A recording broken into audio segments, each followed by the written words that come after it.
Utarakan Pintu.co. Atlet Muay Thai Jawa Barat menargetkan untuk meraih hasil maksimal dan memberikan yang terbaik pada ajang PON ke-21 Aceh Sumut. Atlet Muay Thai Jawa Barat Edwin Pratama Putra mengatakan pada ajang PON 2024 ini tim Muay Thai kontingen Jawa Barat optimis akan meraih juara umum dan tentu dapat meraih medali. Kita dari kontingen Jawa Barat, besok juga timbang umum gitu. Biar timbang umum besok kita aman semua.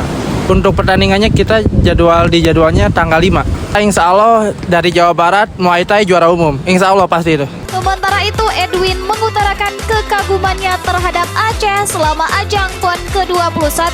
Adem, terus gak macet, polusi segar juga di Aceh. Indah juga. Makanan aman. Enak-enak makanya. Masyarakatnya ramah-ramah, baik-baik. Baiklah, kita gampang dekatnya juga sama orang-orangnya. Mau tahu berita terupdate tentang Aceh? Baca berita selengkapnya di pinto.co.